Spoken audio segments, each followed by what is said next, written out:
Comment entreprendre à côté de son travail salarié? De plus en plus, de nombreuses personnes souhaitent lancer une activité à côté de leur travail et ne savent pas comment s'y prendre afin que cette activité puisse voir le jour et grandir. Pourquoi pas devenir leur activité principale? Donc c'est très difficile et de nombreuses personnes recherchent des conseils, des accompagnements dans cette transition-là. Et je me propose dans cette vidéo de partager avec toi 10 étapes pour entreprendre à côté de ton activité salariée. Donc reste jusqu'à la fin de cette vidéo pour ne rien louper de cette transition progressive là que tu dois entreprendre. On se dit à tout de suite.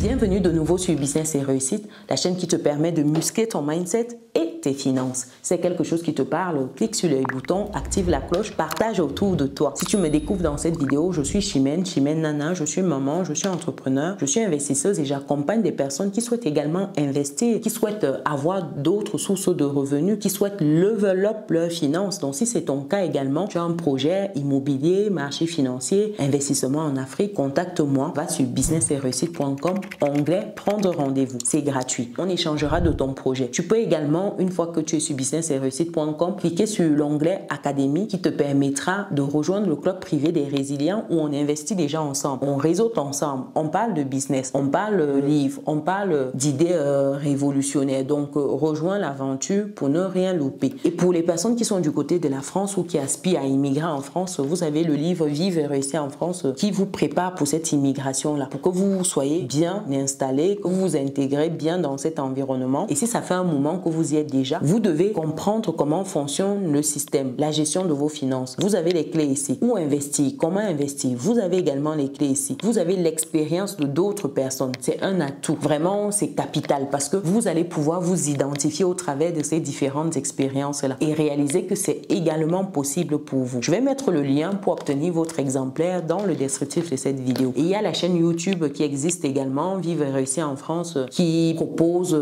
tout ce qui est contenu lié à l'immigration. Donc là-bas, c'est uniquement l'immigration en France, je précise. Donc si c'est une thématique qui t'intéresse, tu peux t'abonner également à cette seconde chaîne-là pour ne rien louper des contenus qui seront partagés là-bas. Il y a un groupe WhatsApp dédié pour des questions d'immigration en France. Le lien est disponible dans le descriptif des vidéos de la chaîne Vivre et réussir en France. Et pour terminer, si tu es du côté du Cameroun, dans les villes de Bafoussam, Douala et Yaoundé, nous avons des logements meublés qui sont disponibles pour toi. Donc contacte-nous au numéro qui s'affiche pour réserver un séjour dans nos différents logements. Après cette parenthèse, comment démarrer une activité à côté de son travail salarié? Je vais partager avec toi 10 étapes à suivre pour amorcer cette transition-là. Première étape ici, c'est d'évaluer votre projet. Évaluer votre projet ici, c'est simplement trouver une idée d'entreprise, une idée business et voir comment l'implémenter. Ça demande ici une étude de marché, tout simplement. Donc vous devez voir la faisabilité et généralement lorsqu'il y a déjà une entreprise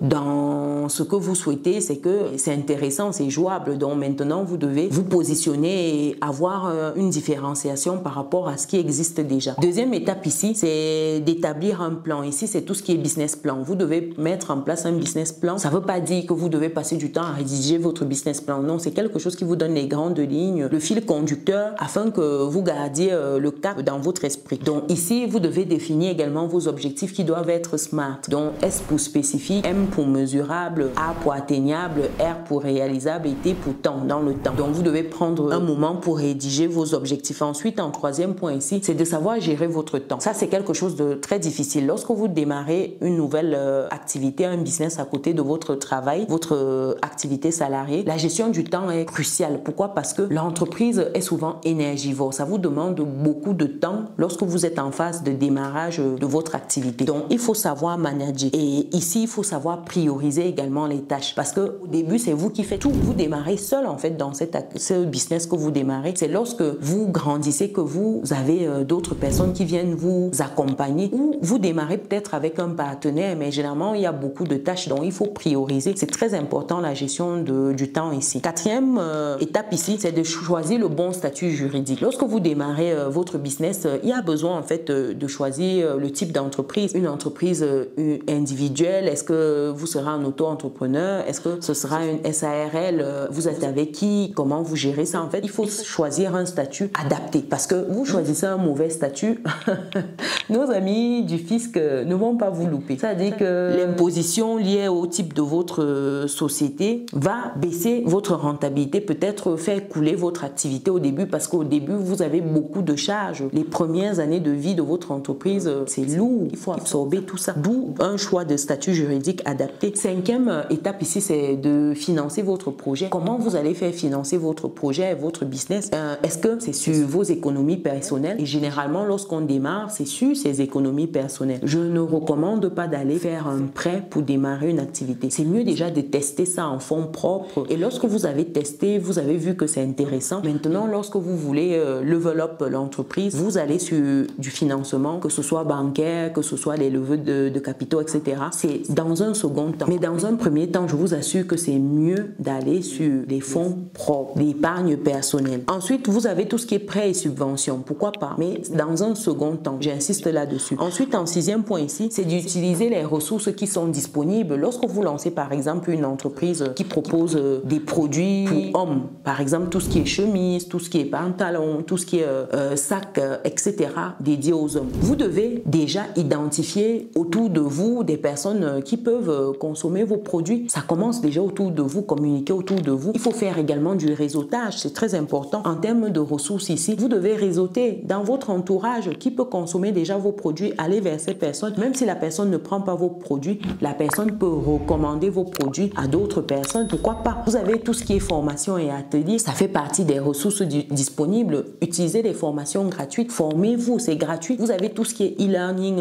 en entreprise, si c'est dans le même type d'activité, ou alors quand vous allez peut-être sur LinkedIn, vous avez des formations là-bas. Prenez le temps de vous former, assistez à des ateliers, c'est très important. Réseauter, c'est ça. Utilisez tout ce qui est ressources disponibles et gratuites pour grandir déjà dans votre entreprise. Et en septième étape ici, c'est de respecter vos obligations professionnelles. Le danger lorsqu'on commence une activité entrepreneuriale à côté de son activité salariale, c'est qu'on commence à négliger les obligations liées à notre présence salariale, à nos tâches en tant que salarié. Et c'est comme cela qu'on baisse en termes de performance, de productivité, et on commence à avoir des problèmes au boulot. Ça ne doit pas vous arriver. Vous devez maintenir le même niveau d'exigence au travail, la même productivité, la même rentabilité. Votre employeur à aucun moment ne doit avoir l'impression que vous êtes pris ailleurs, vous êtes absorbé par autre chose. Parce que vous pouvez vous retrouver là à faire une faute qui peut être fatale. Vous vous retrouvez avec un licenciement par exemple pour faute grave. Et ça c'est dommage parce que ça peut amputer votre business n'étant pas préparé déjà à lâcher la source de revenus que vous aviez parce que vous étiez encore en phase de démarrage. Et c'est comme cela que ça casse tout. Donc faites très attention à ne pas baisser en termes de performance au boulot. Huitième point ici, c'est au niveau de l'équilibre entre la vie professionnelle et la vie personnelle. Ça vous fait deux vies professionnelles, c'est-à-dire votre vie salariée et votre vie entrepreneuriale, et vous avez votre vie perso également à côté. Donc il faut prendre du temps pour gérer tout cela, gérer le stress. Il faut prendre le temps pour trouver des moments pour vous, des moments pour vos proches. Il ne faudrait pas que vous oubliez que vous n'êtes pas seul dans ce monde. Vous êtes avec des gens. C'est vrai que vous pouvez expliquer ça à vos proches que voilà, vous êtes lancé dans un projet, ça vous demande une mobilisation un peu plus importante dans un premier temps.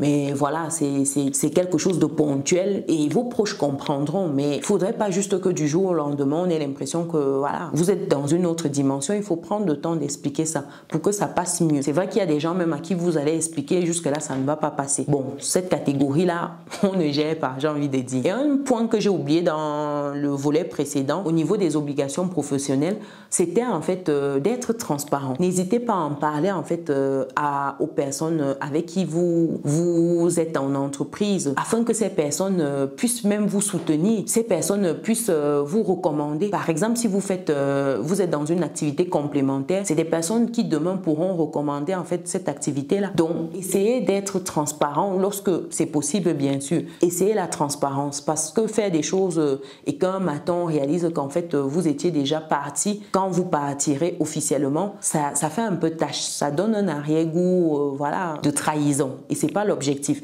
Il faudrait que après que vos collaborateurs recommandent vos produits, qu'ils soient vos premiers clients. Là, vous avez réussi votre transition par la suite. Donc, je tenais à clarifier ce point-ci. En 9e point, c'est le lancement et l'ajustement. Lorsque vous lancez votre activité à côté de votre emploi salarié, il faut savoir que vous allez commencer petit et vous allez vous développer. Ne mettez pas tout de suite le pactole dedans au risque que si vous vous cassez la figure, vous perdez tout.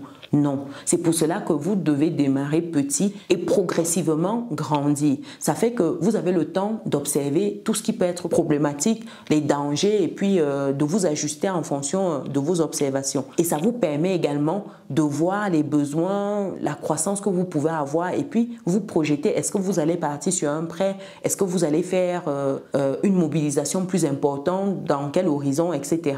Donc, commencez petit et puis prenez le temps de recueillir les retours autour de vous. Vous savez, quand vous démarrez une activité, les retours clients sont capitaux. C'est-à-dire que vous devez écouter vos clients parce que c'est vos clients-là qui vous permettront de vous améliorer. Ce sont les personnes qui consomment vos produits, vos services, qui vous diront attention ici. Ah, là c'est bien, là c'est moyen, là c'est la catastrophe. Et c'est comme ça que vous allez vous ajuster dans votre entreprise et que vous allez grandir. Mais si vous ne prenez pas le temps d'écouter ces retours clients-là, je vous avoue que vous n'allez pas faire long feu. Et comme quelqu'un disait, lorsque vous démarrez une activité, ne tombez pas amoureux de votre produit ou votre service. Non, quand vous tombez amoureux de votre produit ou votre service, vous n'êtes plus ouvert à l'amélioration. Vous n'êtes plus ouvert en fait à ce qui va permettre à votre produit, votre service d'être encore mieux, d'être meilleur. Et ça, c'est dangereux. Là, vous êtes déjà en train d'aller vers votre perte. En 10e étape ici, c'est de planifier la transition. Qu'est-ce que je mets dans planifier la transition? C'est évaluer la viabilité de votre entreprise. Est-ce qu'aujourd'hui, votre entreprise vous permet déjà de mettre de côté votre travail salarié? Est-ce que vous pouvez déjà vous y consacrer à plein temps? Est-ce que si vous vous lancez, vous mettez une croix, vous démissionnez, vous allez vous en sortir?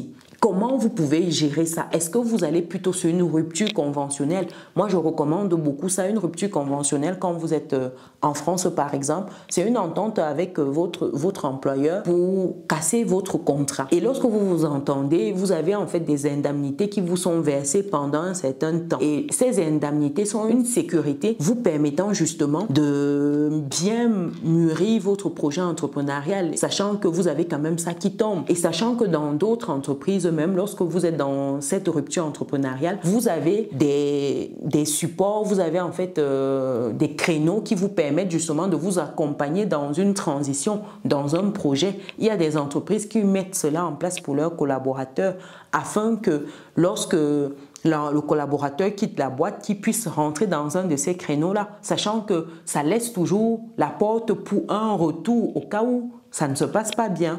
D'où l'importance d'être transparent avec son employeur, d'où l'importance de ne pas être filou parce que voilà, ce sera difficile de négocier toutes ces choses-là par la suite. Or, quand vous avez été très clair dès le début, l'employeur même soutient en fait, il vous accompagne, il est de tout cœur avec vous.